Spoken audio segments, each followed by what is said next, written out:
Bonjour et bienvenue à tous, j'espère que vous allez bien. Que Dieu vous bénisse dans le précieux nom de Jésus-Christ. Mon nom est Joël Nadon et ça me fait un plaisir aujourd'hui de faire une vidéo par rapport à deux sujets importants parce que ça fait maintenant 17 ans que je suis sauvé et puis c'est depuis seulement 2 ans que j'ai la conviction que je vais être enlevé lors de l'enlèvement de l'épouse de Christ, l'Église. Même que je pouvais, à certains moments, penser que je pouvais perdre mon salut à cause de personnes, de chrétiens sur les réseaux sociaux qui affirmaient que l'on pouvait perdre le salut si on ne faisait pas des bonnes œuvres ou si on n'était pas assez sanctifié. On pouvait ne pas être enlevé si on n'était pas assez sanctifié à cause de, entre autres, Matthieu 25, et puis de 1 ou 2 versets à part ça à la pluie. Qui semblaient dire ce qu'ils affirmaient, qu'on pouvait perdre le salut ou ne pas être enlevé. Mais à toutes les fois que je regardais ces vidéos-là, ou que j'entendais des gens dire ça, il y avait quelque chose en dedans de moi qui faisait en sorte que j'étais pas bien. Et puis, j'étais pas bien avec ce qu'ils disaient. Donc, c'était le Saint-Esprit qui me disait que c'était pas la vérité. Mais, je pouvais pas débattre le sujet parce que le Saint-Esprit ne m'avait pas convaincu sur le sujet. Donc, j'ai prié, ça fait maintenant une dizaine d'années que j'ai prié le Saint-Esprit qui m'éclaircisse sur le sujet puis qui me donne une conviction que une fois sauvé, toujours sauvé. Vous l'avez sûrement entendu, cette expression-là. Et puis, elle paraît farfelue, mais elle est vraie. Parce qu'il y a des gens qui vont dire, oui, c'est ça, une fois que tu es sauvé, tu peux aller dans le péché parce que tu es toujours sauvé. Une fois que tu es sauvé, tu peux pécher parce que tu viens de dire qu'une fois sauvé, toujours sauvé. Mais c'est la vérité. C'est juste qu'il y a des gens qui se privent de récompense lorsqu'ils n'obéissent pas à Dieu. Il y en a des gens qui, lorsqu'ils ont mis leur foi en Jésus-Christ, ils l'ont mis comme leur sauveur et non leur Seigneur. Donc, une fois sauvé, ils se disent, c'est pas grave, si on n'y obéit pas, on est sauvé. Même des fois sans le savoir, comme moi, parce que on peut pas savoir ça sans l'étudier, sa parole, qu'on est sauvé. Une fois sauvé, c'est toujours sauvé. Donc, c'est pour ça que il y a des gens qui, une fois sauvés, font de leur Seigneur, Jésus-Christ, leur sauveur seulement, et non leur Seigneur. Et puis, ils n'obéissent pas à ses commandements ou ils font à leur tête. Ils vivent dans le monde comme le monde. Et puis des fois, c'est même des gens qui paraissent aussi pires que le monde parce qu'ils n'en ont rien à faire. C'est comme s'ils se disaient que c'était trop dur ou quelle raison que ce soit, pour quelque raison que ce soit. Là. Mais la réalité est que si l'on obéit à Dieu, on est béni. C'est pour ça qu'il nous a donné la Bible comme livre d'instruction, à savoir qu'est-ce qui pourrait bénir et qu'est-ce qui pourrait ne pas bénir. Donc, là, je vais apporter des versets, puis je vais les afficher sur l'écran en même temps que je les lis, et puis je vais laisser le Saint-Esprit vous diriger, vous convaincre de la conviction que j'ai obtenue, parce que c'est crucial dans la vie d'un chrétien, la paix qu'on peut avoir, de savoir qu'il n'y a pas d'aucune façon on peut manquer l'enlèvement une fois qu'on est rendu un enfant de Dieu. C'est très important pour notre joie puis la paix qu'on a face à l'avenir. Parce que Dieu veut un bon témoignage, veut que l'on soit attirant vers les autres qui ne sont pas encore devenus enfants de Dieu et puis qui voient quelque chose de spécial en nous. D'abord, on va commencer par la base, on va commencer par le salut, et puis établir une bonne base, et puis ensuite on va se diriger vers les œuvres, et puis pourquoi on n'a pas besoin de faire de bonnes œuvres nécessairement pour être sauvé et puis être enlevé. Car tous ont péché et sont privés de la gloire de Dieu, et ils sont gratuitement justifiés par sa grâce, par le moyen de la rédemption qui est en Jésus-Christ. Une fois sauvé, on est justifié. Justifié, c'est au passé. C'est quelque chose dans la poche. Je veux dire, on ne peut plus rien faire d'autre que de savoir qu'on est justifié, parce que c'est ça que la parole de Dieu dit. On est justifié, on est déclaré juste, on ne peut plus être accusé. L'apôtre Jean, inspiré du Saint-Esprit, a écrit « Car Dieu a tant aimé le monde, qu'il a donné son Fils unique, afin que quiconque croit en lui ne périsse point, mais qu'il ait la vie éternelle. Celui qui est la parole est devenu homme, et il a vécu parmi nous. » Et puis cette même personne a dit « En vérité, je vous le dis, celui qui croit en moi a la vie éternelle. » Si j'ai maintenant la vie éternelle, comment puis-je la perdre? Si je pouvais la perdre pour une raison quelconque, comment pourrait-elle être qualifiée d'éternelle? Cela n'aurait pas duré éternellement. Il faudrait l'appeler la vie temporaire. Le verset ne dit pas « Celui qui croit en moi a la vie éternelle, sauf s'il fait ceci ou fait cela. » Non. Si j'ai la vie éternelle maintenant, je ne mourrai jamais. Quoi qu'il arrive, sinon elle n'est pas éternelle. En vérité, je vous le dis, celui qui écoute ma parole et qui croit à celui qui m'a envoyé à la vie éternelle, et il ne vient point en jugement, mais il est passé de la mort à la vie. C'est une étape qui ne peut pas revenir en arrière. Une fois qu'on est de notre mère, on est voué à la mort, à moins que l'on mette notre foi en Jésus-Christ. Et puis, lorsque l'on fait ça, si l'on le fait, eh bien, on a la vie éternelle. Donc, on ne peut pas perdre une vie qui est éternelle. Celui qui croit au Fils a la vie éternelle. Celui qui ne croit pas au Fils ne verra point la vie, mais la colère de Dieu demeure sur lui. Le fait est que s'il y a déjà une personne qui a fait confiance à Christ pour la sauver sans avoir la vie éternelle, alors ces versets sont des déclarations trompeuses, dénuées de sens et sans conséquence.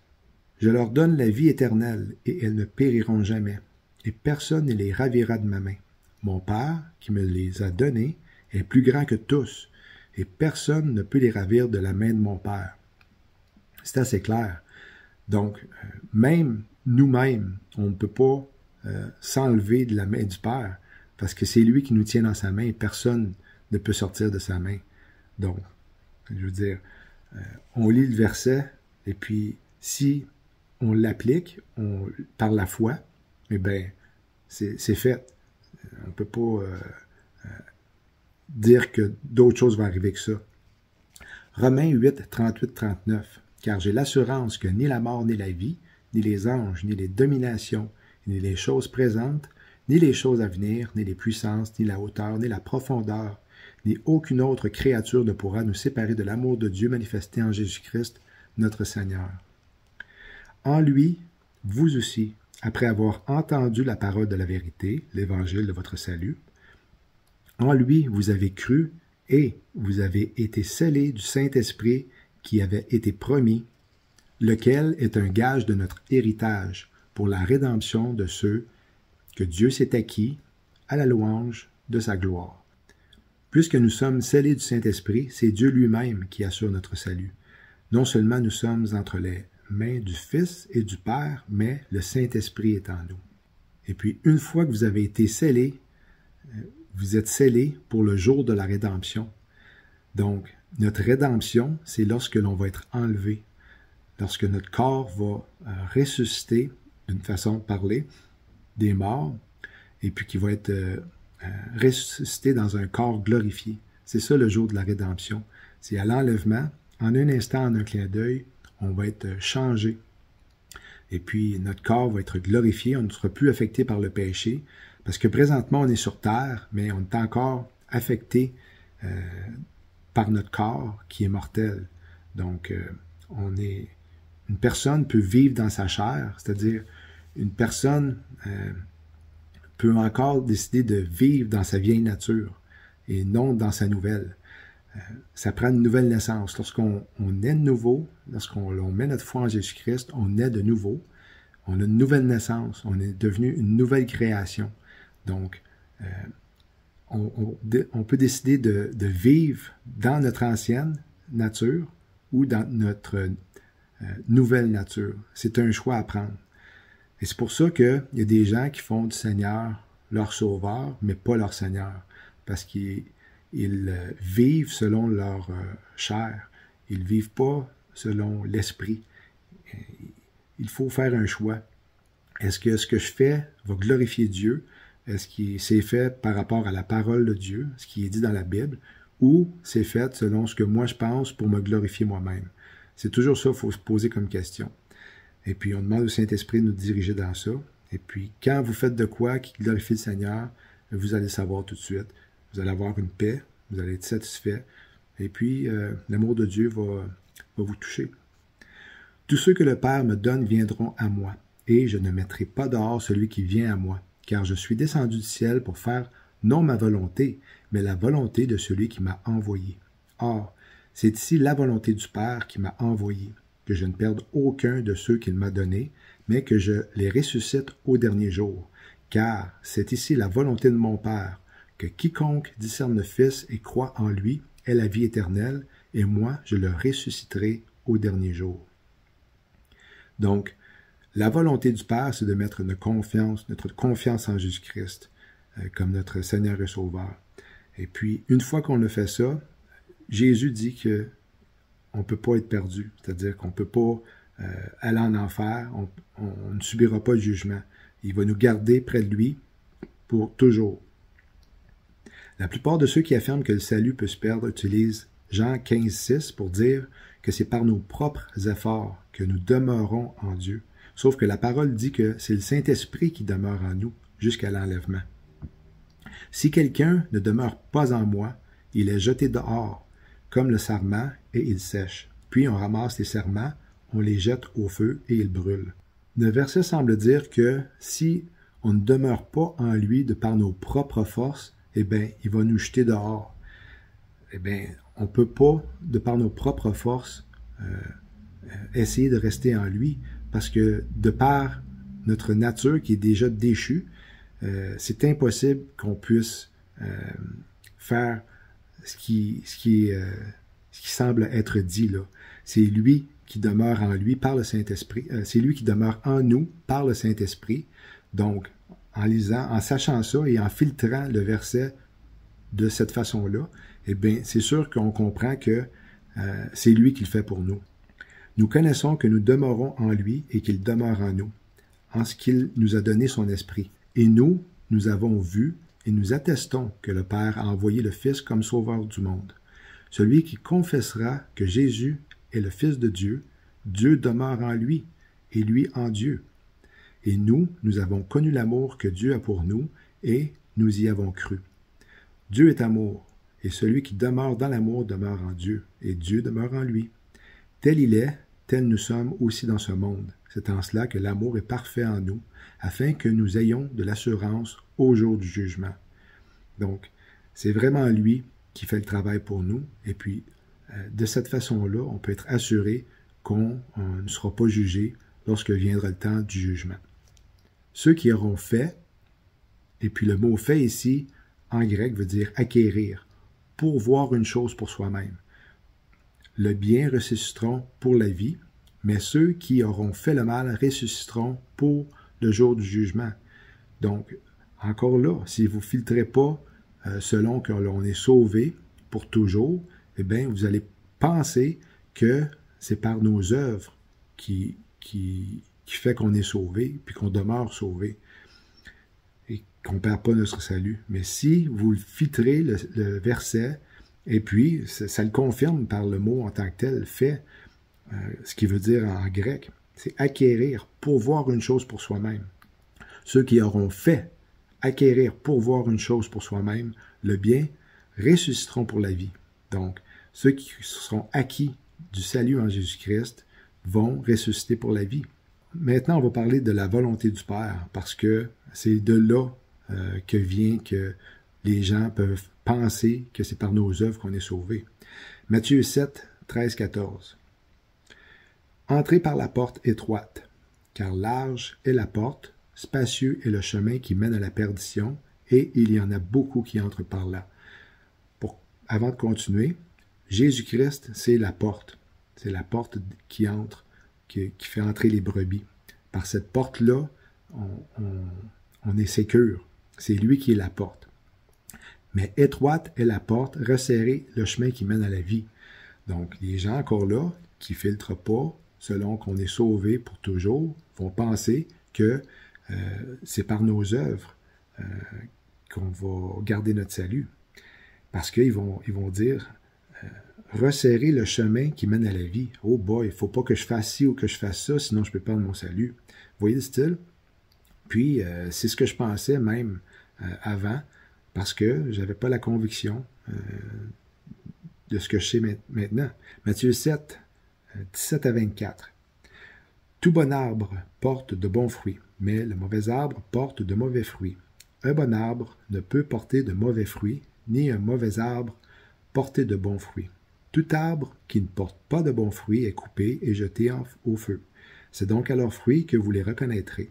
Ceux qui me disent « Seigneur, Seigneur » n'entreront pas tous dans le royaume des cieux, mais celui-là, seul qui fait la volonté de mon Père qui est dans les cieux. Plusieurs me diront en ce jour-là, « Seigneur, Seigneur, n'avons-nous pas prophétisé par ton nom? N'avons-nous pas chassé les démons par ton nom? Et n'avons-nous pas fait beaucoup de miracles par ton nom? » Alors je leur dirai ouvertement, « Je ne vous ai jamais connu, retirez-vous de moi, vous qui commettez l'iniquité. » C'est pourquoi quiconque entend ces paroles que je dis et les met en pratique sera semblable à un homme prudent qui a bâti sa maison sur le roc. Donc, ici, on peut voir le royaume des cieux, okay, qui n'est pas le royaume de Dieu. Le royaume des cieux est la période de 1000 ans, lorsque Jésus-Christ va revenir après les 7 ans de tribulation avec son épouse, qui est l'Église, pour régner pour une période de 1000 ans. C'est ça le royaume des cieux. Tandis que le royaume de Dieu, c'est vraiment ceux qui sont sauvés et puis qui sont en lui. C'est ça le royaume de Dieu. Mais il y a des gens qui font la confusion, puis encore là, avec Matthieu 25, parce que dans Matthieu 25, ça dit « Alors le royaume des cieux sera semblable à 10 vierges. » Le royaume des cieux n'est pas le royaume de Dieu. Le royaume des cieux est le millénium qui va survenir après les 7 ans de tribulation. C'est Matthieu 25. Avant, c'était Matthieu 24 qui décrivait les 7 ans de tribulation. Et puis Matthieu 25, verset 1, débute avec « alors ». Mais il y a d'autres versions qui disent « ensuite ». Et puis c'est vraiment ça que le mot veut dire en grec. J'en ai fait la recherche. Donc, ensuite, après les 7 ans de tribulation, le royaume des cieux sera semblable à 10 vierges. Et le mot vierge, en grec, encore là, peut être non marié. Donc, en tant qu'Église, en tant qu'enfant de Dieu, en tant que corps de Christ, on est l'épouse de Christ. Donc, on n'a pas encore eu la cérémonie de mariage, et je crois qu'on va l'avoir une fois qu'on va être enlevé au ciel avec Jésus-Christ. On est fiancé à Jésus-Christ. Donc, cette phrase-là de Matthieu 25 n'a rien à voir avec l'enlèvement. Ils vont dire que l'huile dans la lampe représente le Saint-Esprit et que j'ai justement entendu la prêche de la semaine passée à l'Église qui disait qu'on pouvait perdre le Saint-Esprit si on ne prenait pas soin de notre huile dans notre lampe, ce qui est totalement faux. Le Saint-Esprit ne peut pas se perdre. Il est scellé dans notre corps jusqu'au jour de la rédemption. C'est ce qu'on a lu précédemment. C'est la parole de Dieu qui le dit, c'est pas moi. Alors, quelle erreur! Et puis, des fois, je me demande s'ils font pas par exprès. Parce que je veux dire, ces gens-là, les pasteurs qui sont en avant, puis je vais continuer d'aller à l'église, c'est pas ça. Je suis béni d'aller à l'église, de louer Dieu, de sentir sa présence qui est forte. Je suis touché à toutes les fois que j'y vais dans les louanges, même par sa parole. Mais lorsque sa parole n'est pas prêchée correctement, eh bien, je peux pas être béni. C'est normal. Et puis quand on s'en va dire ça à l'avant, que le Saint-Esprit peut se perdre, eh bien, je décroche. Écoute, j'en revenais pas. Puis combien de personnes vont prêcher Matthieu 25 faisant référence à l'enlèvement? Mais c'est pas ça du tout, c'est le royaume des cieux qui est le millénium. Et puis c'est là que lorsque Jésus va revenir, il va faire le tri entre les boucs et les brebis. Et puis il y en a qui s'en vont pour la perdition s'ils n'ont pas fait la volonté du Père. Laissez les petits-enfants et ne les empêchez pas de venir à moi, car le royaume des cieux est pour ceux qui leur ressemblent. C'est facile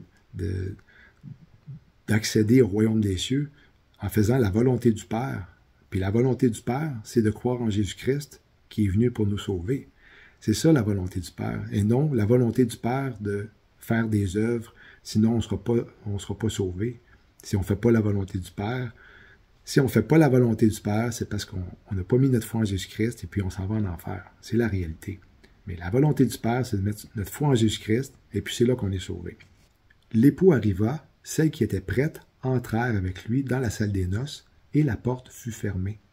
Plus tard, les autres vierges vinrent et dirent « Seigneur, Seigneur », une répétition de Matthieu 7, « Ouvre-nous ». Mais il répondit « Je vous dis en vérité, je ne vous connais pas. Veillez donc, puisque vous ne savez ni l'heure ni le jour. » Jésus, Dieu le Père, ne peut pas nous connaître tant aussi longtemps qu'on n'a pas mis notre foi en lui.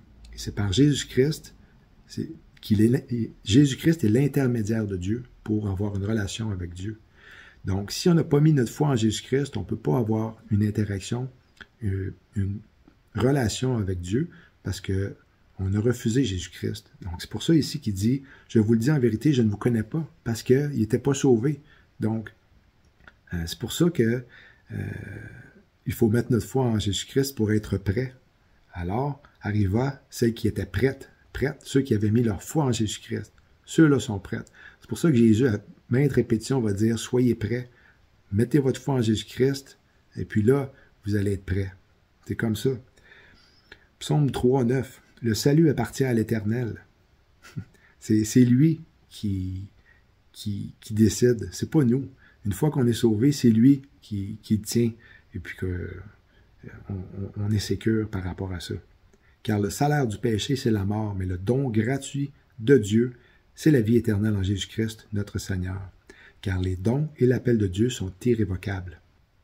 Car c'est par la grâce que vous êtes sauvés, par le moyen de la foi. Et cela ne vient pas de vous, c'est le don de Dieu. Ce n'est point par les œuvres, par les actions, les tâches de faire, par les actes, un ouvrage ou un travail, tel que c'est sa signification, afin que personne ne se glorifie. Ce n'est point par les œuvres, afin que personne ne se glorifie. Tout est accompli. Et non pas, tout est accompli, sauf si vous faites quelque chose ou vous ne faites pas telle chose. Quand Jésus est mort, tous les péchés d'aujourd'hui étaient encore futurs. Jésus n'est pas mort uniquement pour les péchés des personnes qui ont vécu avant lui. Il est mort pour les péchés du monde entier, y compris les péchés de ceux qui ont vécu après lui. C'est pourquoi que nous ne pouvons jamais perdre notre salut. Tous nos péchés ont disparu et ce paiement est entièrement basé sur le travail d'une autre personne. Ça n'a rien à voir avec nous. Il n'y a donc maintenant aucune condamnation pour ceux qui sont en Jésus-Christ. Mais quand Dieu, notre Sauveur, a révélé sa bonté et son amour pour les hommes, il nous a sauvés.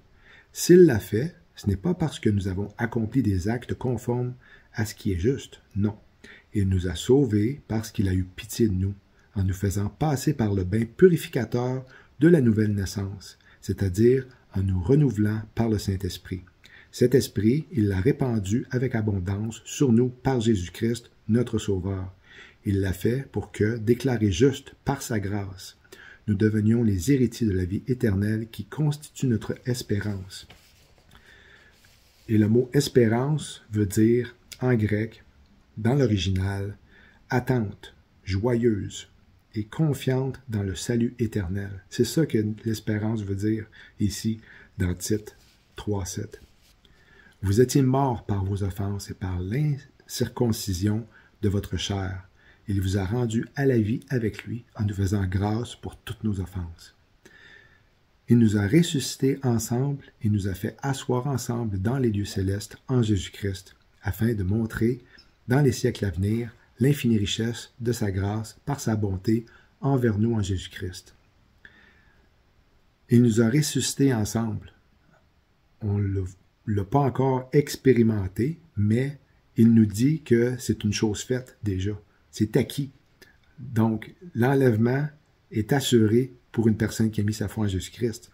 Il nous a fait asseoir ensemble dans les lieux célestes en Jésus-Christ. On est tous le corps de Christ, ceux qui ont mis leur foi en Jésus-Christ, assis ensemble dans les lieux célestes spirituellement, de façon à ce que l'on puisse être assuré que l'on va aller au ciel. C'est ça que ça nous dit. Ça nous donne l'assurance qu'on est sauvé pour toujours. Puis là, c'est dans le passé. C'est une chose qui est acquise, puis c'est en dehors du temps. Nous autres, on vit encore dans le temps, mais lorsqu'on va être enlevé, on va être dans l'univers de Dieu, dans les lieux célestes, qui est en dehors du temps. Donc, parce qu'on vit dans le temps, on ne l'a pas encore expérimenté physiquement. Hébreux 10.10, c'est en vertu de cette volonté que nous sommes sanctifiés par l'offrande du corps de Jésus-Christ une fois pour toutes. On est sanctifiés. C'est pas à nous de devenir sanctifiés, on l'est déjà. C'est ça, c'est clair? Non, mais garde. Hébreux 10.14, car par une seule offrande, il a amené la perfection. Il a amené à la perfection pour toujours ceux qui sont sanctifiés. C'est fait, c'est acquis. Et puis, on va voir un petit peu plus loin, qu'est-ce que la sanctification présente? Mais on est spirituellement sanctifié. On est déjà saint. Et puis, c'est à nous de marcher dans cette voie-là, agir comme un enfant de Dieu, agir selon sa volonté. Car vous êtes tous fils de Dieu par la foi en Jésus-Christ. Et vous n'avez pas reçu un esprit d'esclavage pour être encore dans la crainte, mais vous avez reçu un esprit d'adoption par lequel nous crions « Abba, Père ». Est-ce qu'un Père céleste se débarrasserait d'un enfant et ferait en sorte qu'on ne serait plus ses enfants? Un Père qui est amour? Non. Je pense pas. Puis c'est ce que la parole de Dieu dit de toute façon. Ça me fait rire parce que lorsque je regarde mes chiens, à toutes les fois, je me dis, je peux pas leur faire de mal. Je peux pas me débarrasser d'eux. Ils dépendent de moi. Et puis je les aime inconditionnellement parce que ils sont à ma merci. Donc, il faut que j'en prenne soin. Tu sais, on est tous des brebis lorsqu'on devient un enfant de Dieu. Hein? Une brebis, c'est pas qu'est-ce qu'il y a de plus intelligent. Hein? Donc, c'est pour ça qu'on a besoin d'un berger en tant que brebis qui est Jésus-Christ. C'est lui qui est la porte, puis qui fait entrer les brebis, et puis qui prend soin d'eux autres. Et puis, c'est par lui qu'on peut être bien dirigé. Si on ne le suit pas, eh bien, on peut facilement s'égarer, pas pour perdre notre salut, mais s'égarer dans le sens que on peut le perdre de vue, et puis on peut faire des bêtises, et puis se faire mal, etc. Quiconque croit que Jésus est le Christ est né de Dieu. Si la vie éternelle est quelque chose qui peut être possédé actuellement, cela signifie que c'est quelque chose obtenu en un seul instant. Le salut n'est pas un processus qui dure toute la vie, c'est un événement. Lorsque vous recevez la nouvelle naissance par la foi. Votre première naissance a-t-elle pris toute une vie? Non. Vous avez un anniversaire définitif sur lequel vous pouvez vous souvenir. Si vous mettez votre foi en Christ, seul, pour vous amener au paradis, vous avez un anniversaire spirituel qui s'est produit à un moment donné. Cette nouvelle naissance est née d'une postérité incorruptible, puisque vous avez été régénéré non par une semence corruptible, mais par une semence incorruptible, par la parole vivante et permanente de Dieu. Quiconque est né de Dieu ne pratique pas le péché, parce que la semence de Dieu demeure en lui, et il ne peut pécher, parce qu'il est né de Dieu. Ça c'est un verset qui peut sembler irréalisable, mais lorsque l'on vit dans notre nouvelle nature, c'est ça que ça veut dire, on ne peut pas pécher, parce que c'est une semence incorruptible. Donc, c'est pour ça que le verset semble dire qu'une fois qu'on est sauvé, on ne peut pas pécher, mais c'est en vivant dans notre nouvelle nature qu'on ne peut pas pécher. C'est une semence qui ne peut pas hériter de l'enfer. C'est une semence qui est sans péché. Si nous disons que nous n'avons pas de péché, nous nous séduisons nous-mêmes, et la vérité n'est point en nous. Mais si nous confessons nos péchés, il est fidèle et juste pour nous les pardonner et pour nous purifier de toute iniquité. Le péché nuit à notre communion avec le Père céleste. C'est lorsque l'on pêche que notre relation intime avec lui est affectée. Mais si on demande pardon, elle est rétablie à l'instant qu'on le fait. Mes petits-enfants, je vous écris ces choses afin que vous ne péchiez point. Et si quelqu'un a péché, nous avons un avocat auprès du Père Jésus-Christ le juste. Donc, il y a des gens qui vont dire « Ah, ben oui, c'est sûr, une fois que tu es sauvé, c'est toujours sauvé, comme tu dis, puis tu peux pécher. » Mais Dieu nous nous implore de ne pas le faire, de ne pas aller dans cette direction-là. Donc, si on aime le Seigneur, on va faire en sorte que on demande au Saint-Esprit qui nous aide à ne pas subir la tentation. Et puis, en faisant ça, c'est sûr qu'il va nous aider. Parce que c'est par amour qu'on le fait. On ne veut pas aller dans le péché parce que c'est pas de notre nouvelle nature. C'est pas la façon qu'on peut démontrer à Dieu qu'on l'aime en péchant. Il voit notre cœur. On peut l'aimer même si on pêche, mais Dieu ne veut pas qu'on pêche. Le pouvoir du péché est brisé, mais comme nous sommes encore des humains imparfaits, vivant dans un monde déchu, nous cédons encore parfois à la tentation. Que dirons-nous donc? Demeurions-nous dans le péché afin que la grâce abonde? Loin de là. Nous qui sommes morts au péché, comment vivrions-nous encore dans le péché? Abraham est mentionné dans le chapitre des héros de la foi et a menti et a fait croire aux gens que sa femme était sa sœur parce qu'il avait peur qu'il le tue. Jean, le père, pas Jean, mais Abraham, le père de la foi, a commis des péchés, mais Dieu a fait en sorte qu'il était nommé dans les héros de la foi, dans Hébreux chapitre 11. Que dirons-nous donc qu'Abraham, notre père, a obtenu selon la chair? Si Abraham a été justifié par les œuvres, il a sujet de se glorifier, mais non devant Dieu. Car que dit l'Écriture? Abraham crut à Dieu, et cela lui fut imputé à justice. Or, à celui qui fait une œuvre, le salaire est imputé, non comme une grâce, mais comme une chose due. Et à celui qui ne fait point d'œuvre, mais qui croit en celui qui justifie l'impie, c'est-à-dire le pécheur ou le méchant, sa foi lui est imputée à justice. La grâce est quelque chose qui est donné alors que on ne le méritait pas. C'est quelque chose que c'est une chose qui est imméritée. C'est un don de Dieu, c'est gratuit, et puis il nous l'offre parce que c'est dans sa nature. De même, David exprime le bonheur de l'homme à qui Dieu impute la justice sans les œuvres. Heureux ceux dont les iniquités sont pardonnées et dont les péchés sont couverts. Heureux l'homme à qui le Seigneur n'impute pas son péché. Le roi David, un homme selon le cœur de Dieu, a commis l'adultère. Il a ensuite ordonné de tuer le mari de la femme avec qui il avait commis l'adultère. Samson, dans Juge 16, a menti à Delilah. Il s'enleva la vie et celle d'environ 3000 hommes dans la ville de Gaza en passant. Malgré cela, Samson est mentionné dans les héros de la foi du livre aux Hébreux, chapitre 11. Et puis c'est l'esprit, dans ce temps-là, dans l'Ancien Testament, allait sur une personne et s'enlevait d'une personne et partait d'une personne. Lorsque Samson a été attaché aux 2 colonnes, il a demandé à Dieu de lui redonner sa force pour qu'il puisse avoir vengeance envers ceux qui lui avaient crevé les 2 yeux. Et puis Dieu lui a fait faveur. Donc, même il y a des gens qui, dans le passé, je me souviens, ils me disaient, si tu commets un suicide, tu vas aller en enfer. Mais regardez, on peut prendre l'exemple de Samson. Samson s'est suicidé et puis il a amené avec lui 3000 hommes lors de son suicide.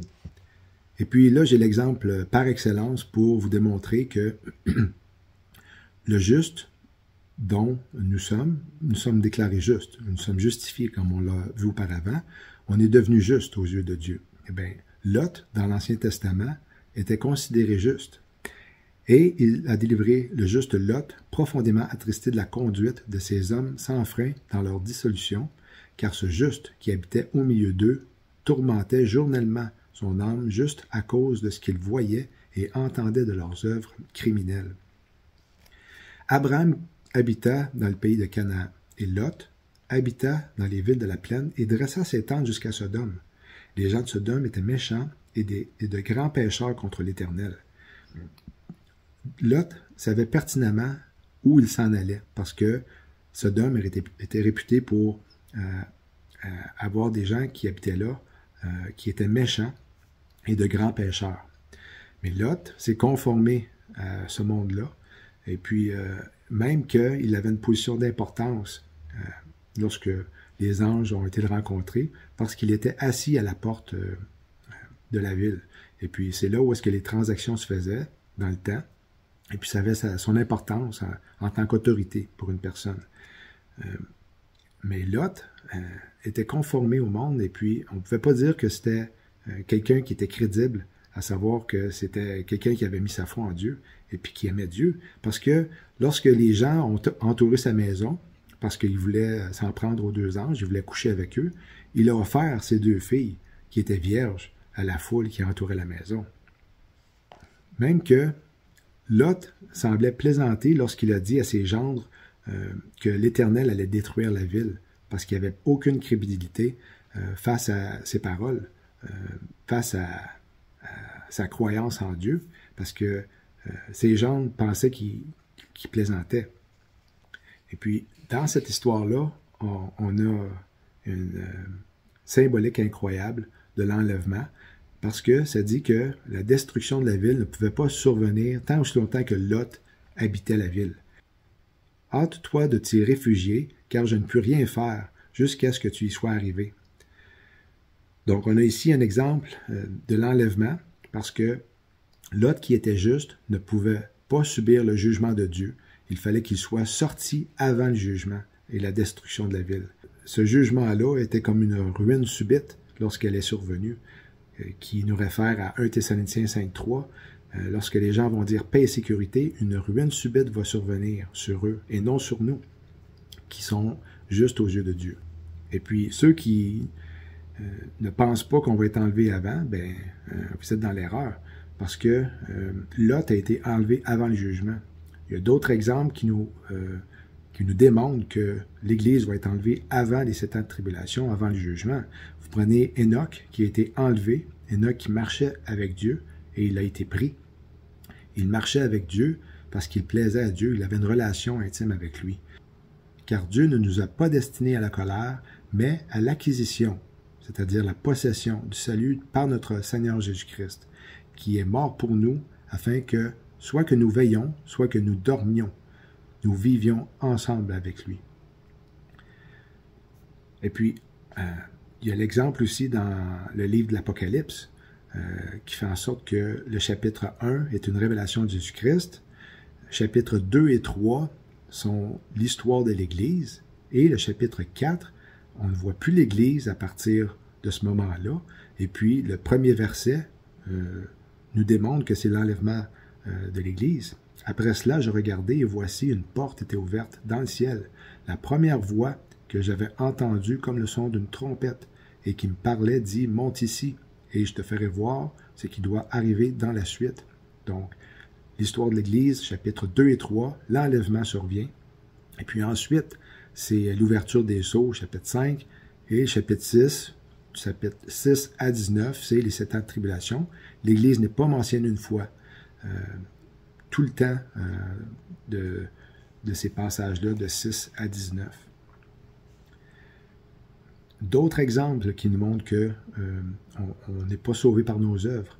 1 Corinthiens 1.2, à l'Église de Dieu qui est à Corinthe, aux sanctifiés en Jésus-Christ qui est appelé à être saints, avec tous ceux qui, en quelque lieu que ce soit, invoquent le nom de notre Seigneur Jésus-Christ, leur Seigneur et le nôtre. L'apôtre Paul fait l'énumération de différents péchés dans l'Église de Corinthe. Du chapitre 1 à 4, Paul mentionne qu'il y avait division entre les membres. Chapitre 5, il y avait l'inceste qui était exercé. Chapitre 6, les disputes entre les frères et sœurs, les frères qui amenaient les autres frères en justice. Et puis ça, c'était un mauvais témoignage pour les gens dans le monde. Le chapitre 17, on nous parle de divorce et des problèmes de mariage. Chapitre 12, le don du parler en langue était mis sur la plus haute marche du podium. Même qu'au chapitre 15, il reniait la résurrection de Jésus-Christ. Et puis là, il y a un passage justement dans la première épître aux Corinthiens qu'il y a des chrétiens qui utilisent pour essayer de dire que si on est dans le péché, on ne sera pas enlevé ou sauvé. Parce qu'ils vont prendre le 1 Corinthiens 6, 9 à 11. Mais ils ne mettront pas le verset 11. Ils vont prendre seulement le verset 9 et 10, qui dit « Ne savez-vous pas que les injustes n'hériteront point le royaume de Dieu? Ne vous y trompez pas, ni les impudiques, ni les idolâtres, ni les adultères, ni les efféminés, ni les infâmes, ni les voleurs, ni les cupides, ni les ivrognes, ni les outrageux, ni les ravisseurs, n'hériteront le royaume de Dieu. Et puis, il arrête ça là.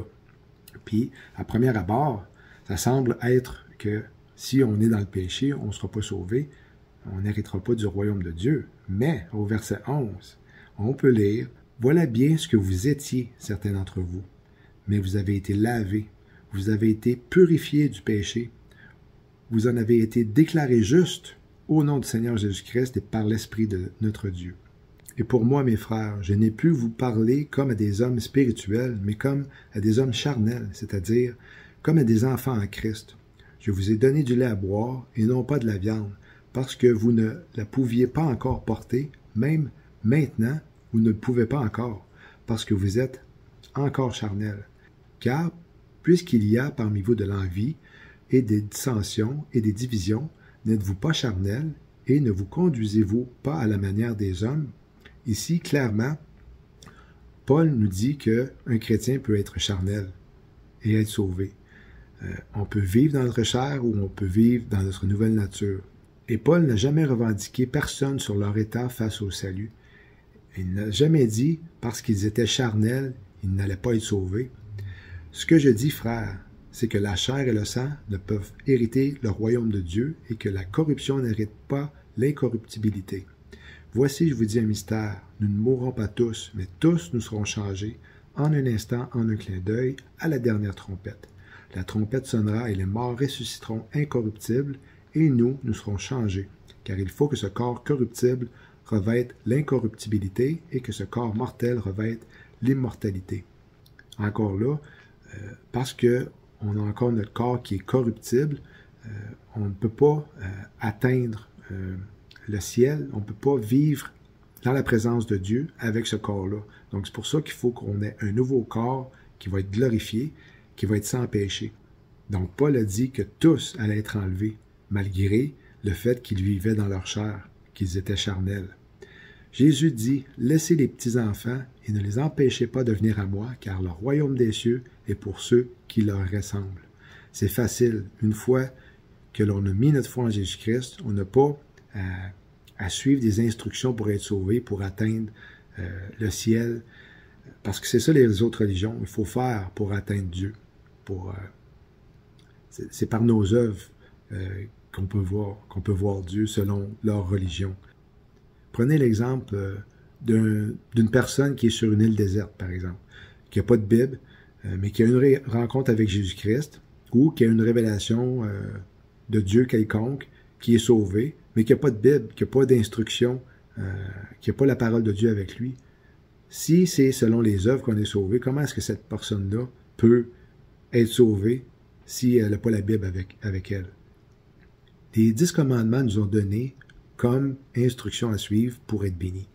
Et puis si on pêche, si on tombe, puis si on commet un péché, par exemple, si on tue, comme les gens qui ont tué lors de la Première, Deuxième Guerre mondiale, ou peu importe, ces gens-là qui ont fait l'acte vont quand même aller au paradis, parce que ceux qui sont sauvés, en tout cas, c'est des choses que Dieu nous appelle à ne pas faire. Comme dans l'Ancien Testament, il y a eu plein de guerres. David est allé en guerre avec ses soldats, a tué plein de gens. C'était ordonné par Dieu, parce que les gens étaient encore vivants à ce moment-là, ils voulaient les éliminer. C'est pour ça qu'ils partaient en guerre contre les Philistins et ainsi de suite.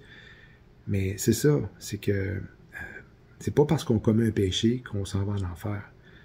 Dieu nous appelle à ne pas pécher, comme on l'a lu auparavant. Il veut pas qu'on pêche, il veut qu'on se comporte comme un enfant, puis un enfant qui l'aime. Puis il nous appelle au Saint-Esprit à nous aider pour faire en sorte qu'on ne tombe pas dans le péché. Mais Dieu nous a créés avec un libre arbitre. C'est à nous de décider si on fait le bien ou le mal, si on vit dans notre ancienne nature, dans notre vieille nature ou dans notre nouvelle nature, notre nouvelle création en Christ. Lorsqu'on va être enlevé on va être appelé à aller au tribunal de Christ. Et puis, on va recevoir des récompenses selon les œuvres que l'on a faites. Les œuvres qui ont été faites en Christ, dirigées par l'Esprit, vont nous amener des récompenses. Mais ceux qui ont fait des œuvres, comme pour moi, j'en ai fait des œuvres qui n'étaient pas selon la volonté de Dieu, qui étaient pour ma propre glorification. C'est arrivé que j'en fasse, et bien ces œuvres-là vont passer à travers le feu. Et puis, la fumée, ça va sentir la fumée. J'étais habitué de dire la boucane, mais on va passer à travers le feu. Les œuvres, c'est-à-dire, vont passer à travers le feu, ils vont brûler. Et puis, il y en a qui vont, parce qu'ils n'auront pas fait de bonnes œuvres, ils vont passer à travers le feu, ils vont sentir la fumée, ils vont sentir la boucane, comme on dit au Québec, parce que ces œuvres-là vont brûler par le feu. Ne savez-vous pas que quand on court dans la lice, tous courent bien, mais un seul remporte le prix? Courez donc tellement que vous le remportiez. Or, quiconque lutte vit entièrement de régime, et quand à ceux-là, ils le font pour avoir une couronne corruptible, mais nous, pour en avoir une incorruptible. Je cours donc, mais non pas sans savoir comment. Je combats, mais non comme battant l'air. Mais je mortifie mon corps, et je me le soumets, de peur qu'après avoir prêché aux autres, je ne sois trouvé moi-même en quelque sorte non recevable. Il y a des gens encore là qui vont utiliser ce passage-là pour dire que si on n'agit pas correctement dans le Seigneur, on peut perdre notre salut. Mais lui, Paul, fait mention ici des récompenses. Lui, il est en train d'affirmer qu'il veut faire en sorte, il faisait en sorte qu'il puisse remporter le plus de récompenses possible. Puis c'est pour ça qu'il était strict avec lui-même. Moïse a regardé à sa rémunération dans l'Ancien Testament comme une source de motivation pour faire en sorte qu'il puisse accepter la charge que le Seigneur lui avait donnée face à 2 millions de personnes et plus dans le désert. C'est pas automatique d'être obéissant. C'est pas quelque chose non plus qui est facile à certaines occasions. Eh bien, si quelqu'un se garde pur de tout ce dont j'ai parlé, il sera un vase destiné à un noble usage, purifié, utile à son propriétaire, disponible pour toutes sortes d'œuvres bonnes.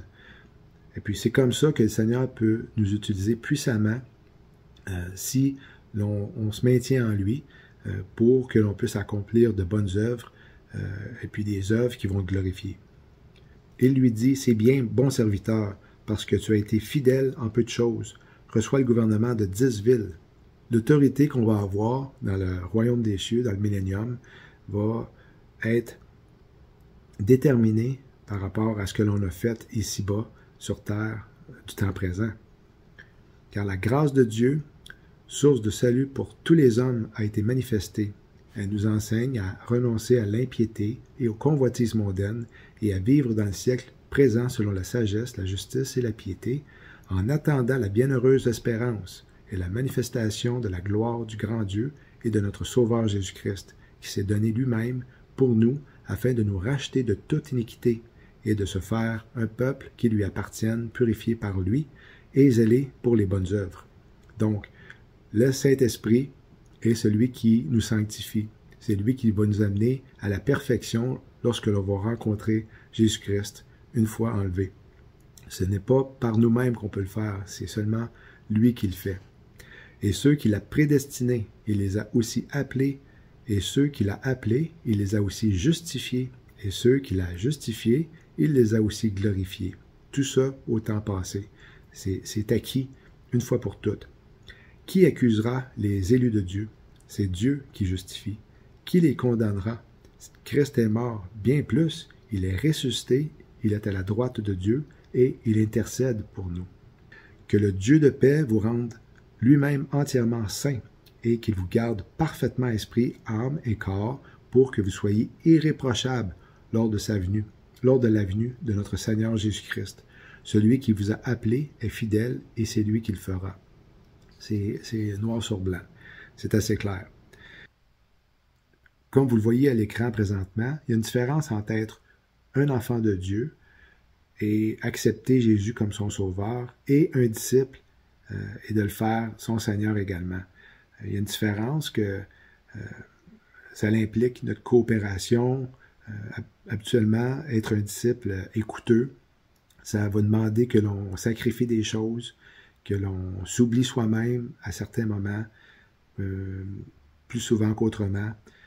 Être un disciple est expérimenté par certains chrétiens, et non tous les chrétiens, mais ça a comme résultat des récompenses et de l'autorité lorsque viendra le temps du royaume des cieux, le règne de 1000 ans. Donc j'espère que ça vous a plu. Ça a été un peu intense, mais moi je trouve que c'est révélateur. J'espère que ça l'a été pour vous aussi. Le but, c'était pas de taper sur la tête de personne. J'ai demandé à Dieu la sagesse dans mes mots pour pas être accusateur. Parce que ceux qui disent qu'on peut perdre le salut, ils sont voilés. Et puis, il faut prier pour eux. Donc, dernière chose avant de vous quitter, c'est que j'avais peut-être la possibilité de faire la vidéo dans une autre langue. J'ai trouvé un programme, il y a quelqu'un qui m'a envoyé le programme, merci à Stéphane. Et puis, je pense que c'est pour des petites vidéos de 5 minutes ou à peu près, je ne suis pas sûr. Mais sinon, s'il faut que je débourse un peu de sous, je vais sûrement le faire. Alors, je vous demanderai dans les commentaires, qui vont être filtrés, bien sûr, que vous me disiez si vous aviez une langue que vous préfériez dans laquelle je fasse la vidéo. Ça peut être dans n'importe quelle langue. En russe, en chinois. On va me voir. Comme je vous parle présentement, mais la langue que j'ai choisie pour la vidéo va être utilisée. C'est absolument incroyable, là. C'est comme si je parlais la langue que je vais choisir. Imaginez parler chinois. J'ai hâte de voir ça. Mais c'est ça pour les commentaires. Je voulais vous dire que faut que je fasse attention de ne pas mettre n'importe quel commentaire parce que c'est pas une bonne image pour l'Église s'il y a des gens qui sont méchants et qui font en sorte que ils me traitent de toutes sortes de noms et puis que ils disent que je suis un faux enseignant, parce que c'est sûr qu'il va y en avoir des gens comme ça. C'est à se demander si ces gens-là sont sauvés. Mais peu importe, je vais mettre les commentaires qui vont être édifiants. Et puis je vous remercie à l'avance, parce que c'est vraiment ça qui fait que je continue à faire des vidéos. Parce que les gens, même si c'était juste une personne qui était glorifiée, pas glorifiée, mais édifiée par mes vidéos, le fait que je le sache, ça fait que je veux continuer. Parce que je sais qu'il y a des gens qui les apprécient. Alors sur ce, je vous dis Maranatha. J'espère qu'on va se revoir bientôt en haut. Et puis, je vous dis Shalom.